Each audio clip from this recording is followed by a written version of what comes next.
में UP BJP प्रभारी राधा मोहन सिंह लखनऊ पहुंचे हैं। भाजपा दफ्तर में संगठन की बैठक में शामिल हुए हैं। यूपी बीजेपी प्रभारी राधा मोहन सिंह लखनऊ पहुंच चुके हैं। भाजपा दफ्तर में संगठन की बैठक हो रही है, जिसमें शामिल भी हुए हैं। पंचायत चुनाव की तैयारियों को लेकर ये बैठक है। इस बैठक के बाद कोर ग्रुप की बैठक होगी और सीएम योगी आदित्यनाथ के साथ कोर ग्रुप की बैठक है। एमएलसी चुनाव में हुई जीत पर बधाई भी दी गई है। तो ये तस्वीरें हम आपको दिखा रहे हैं जब यूपी प्रभारी राधा मोहन सिंह लखनऊ पहुंचे बीजेपी के, और उसके बाद अहम बैठक जो शुरू हुई संगठन की, उसमें उन्होंने हिस्सा लिया। इसके बाद देखिए कोर ग्रुप की बैठक होगी, जिसमें वो शामिल होंगे। तो प्रदेश कार्यालय में बैठक में शिकस्त की है। यहाँ पर पंचायत चुनाव की तैयारियों को लेकर बैठक की है यूपी के बीजेपी प्रभारी राधा मोहन सिंह ने। तो पंचायत चुनाव को लेकर आगे बीजेपी की रणनीति क्या होगी, इसको लेकर बैठक लगातार देखी की जा रही है। आज फिर एक बार बैठक हुई है, जिस बैठक में यहाँ पर शामिल हुए हैं यूपी बीजेपी प्रभारी राधा मोहन सिंह, और इसके साथ ये भी कहा जा रहा है कि थोड़ी देर बाद कोर ग्रुप की बैठक जो होगी उसमें भी वो हिस्सा लेने वाले हैं। तो आज की बैठक बेहद खास है बीजेपी के नजरिए से। हालांकि जो अभी एमएलसी के चुनाव हुए हैं, स्नातक खंड के, शिक्षक खंड के, उसको लेकर भी यहाँ पर जो बीजेपी ने शानदार प्रदर्शन किया है, उसकी बधाई भी यहाँ पर दी है उन्होंने सबसे पहले पहुंचकर।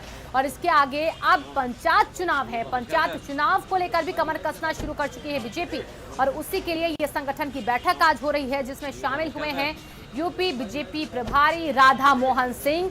पंचायत चुनाव को लेकर रणनीति बनाएंगे, किस तरीके से यहाँ पर बूथ लेवल पर, जिला स्तर पर किस तरीके से यहाँ पर तैयारी करनी है कार्यकर्ताओं को, उसको लेकर यहाँ पर बातचीत हो रही है। और अभिषेक हमारे साथ जुड़ चुके हैं इसी खबर पर। अभिषेक, बैठक शुरू हो चुकी है, संगठन की बैठक है, पंचायत चुनाव को लेकर बैठक है। तो इस बैठक के बाद आगे क्या कुछ रहने वाला है आज यूपी प्रभारी बीजेपी का कार्य? देखिए, बतौर यूपी बीजेपी प्रभारी राधा मोहन सिंह का ये दूसरा दौरा है। उत्तर प्रदेश पहुंचे हुए हैं और इस वक्त भाजपा के दफ्तर में एक मीटिंग ले रहे हैं। उनसे पूछा गया तो उन्होंने कहा, देखिए बीजेपी रुकने वाली नहीं है, उनकी तैयारियां लगातार चलती रहती हैं संगठन की। आने वाले वक्त में पंचायत के चुनाव होने हैं।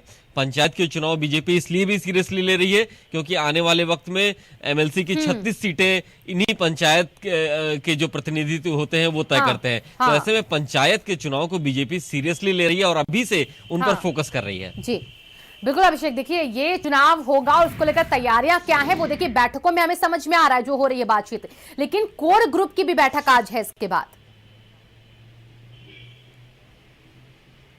जी हाँ, बिल्कुल, कोर ग्रुप की भी बैठक है और कोर ग्रुप की इस बैठक में संगठन और सरकार के बीच में तालमेल बना रहे, ये प्रक्रिया शुरू की गई है। और ये प्रक्रिया उस समय से चल रही है जब अमित शाह उत्तर प्रदेश बीजेपी के प्रभारी हुआ करते थे। उस समय से ही लगातार कोर ग्रुप की बैठकें होती है। उत्तर प्रदेश में सरकार बनी 2017 में, उसके बाद से सरकार और संगठन में तालमेल के लिए कोर ग्रुप बनाया गया, जिसमें मुख्यमंत्री भी शामिल रहते हैं और संगठन के लोग रहते हैं। हालांकि अंदर खाने ये भी खबर है कि मंत्रिमंडल का विस्तार हो सकता है, क्योंकि 2 मंत्रियों की मृत्यु के बाद जगह खाली हुई है। लेकिन अभी ये बहुत प्रीमेच्योर होगा। लेकिन ये बात जरूर तय है कि मंत्रिमंडल में फेरबदल, कुछ नए चेहरों को इंट्रोड्यूस करना, इसको लेकर के संगठन और सरकार के बीच में तालमेल बनना भी जरूरी है। चलिए, आप नजर बना के रखिएगा अभिषेक इस बैठक पर। बहुत बहुत शुक्रिया आपका तमाम जानकारियों के लिए।